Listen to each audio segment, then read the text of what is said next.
It's been a while since I've done like a graffiti piece video, so I looked back on my channel and I wanted to redo the Chrome Graffiti piece that I did a few months back. So in this Roblox Spray Paint video, we'll be revisiting and doing a significant improvement to it, and doing a small comparison at the end. Let's head into the speed paint itself. So you can see I kind of jumped straight into the lettering here, but don't worry because I'm kind of experimenting with how I kind of plan out these artworks. So how I began this was first hop in game and do some location scouting. And when I finally find that wall that I like, I take a screenshot in the angle that I want the artwork to be perceived at and bring that screenshot over to Clip Studio Paint. Now I have that freedom to kind of make those rough sketches and design there. And so with an actual painting software, I can pump out a lot more like rough designs and like actually crop them and have them on the side and to refer to multiple different ideas at once. And of course I can do all of those rough plannings out in game, but for the sake of making my practice stages a lot more effective and efficient, using the painting software helps a lot more to get that fully fleshed out and finalized idea out there onto something before I really dive into the actual Roblox spray painting itself. So when I'm done with the rough design on Clip Studio Paint, I then use that as the actual reference for my artworks. So after that, you've probably seen me adding layers of opacity. So I start off with like a low opacity black and like building up that kind of tone around the letters. So these are basically the starting stages of trying to make the letters look as rounded and like soft and blobby. And then I add like a lighter tone just to start to establish that kind of metallic chrome look to it.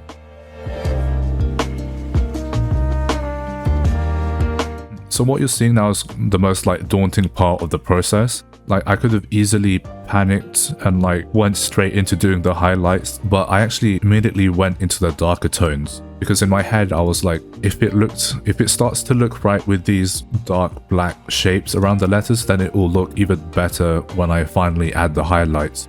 I definitely had to trust the process for quite a long time with this one. Of course, referring to my Clip Studio Paint and other references on my screen, like alt-tabbing between the images and stuff. Yeah, so the more I piled on the dark shapes, the more like nervous I got about how it was looking.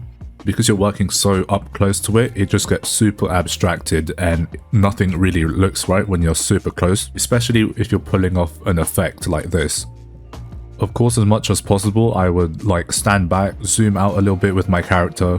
And it's just good practice to stand back from any artwork you're making and not be so hyper close to it like 24/7 when you're working on it. You know, just leave it for even a day maybe to get just a fresh perspective on it. You know, not working on an artwork for a day and coming back to it is always good practice to get that fresh perspective.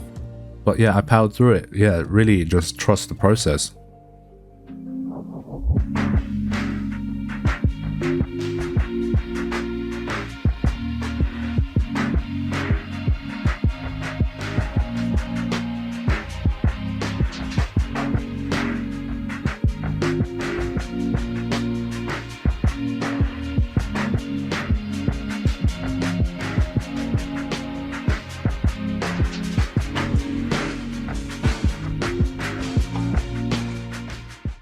To me, this part of the process is kind of like the sigh of relief.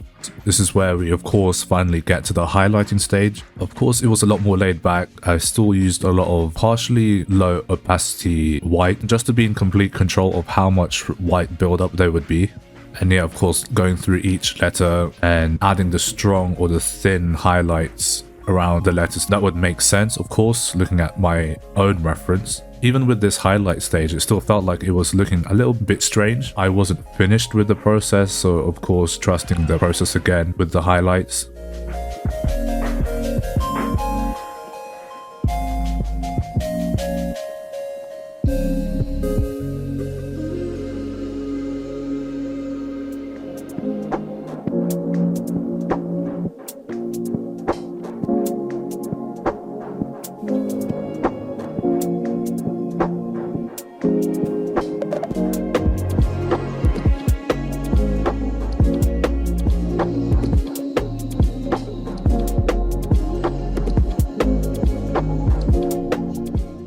and I wanted to exaggerate the glow and the shine a lot more, so I came in with even more white highlights, like low opacity white, and giving it like even that tiny glint as well.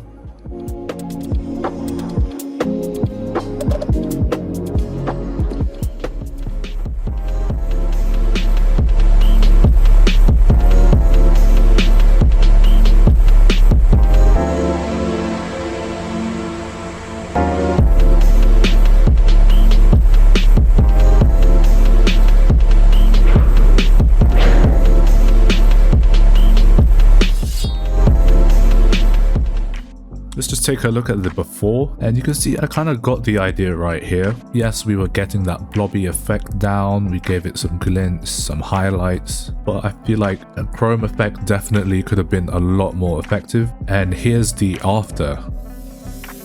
It's pretty much night and day difference here, really.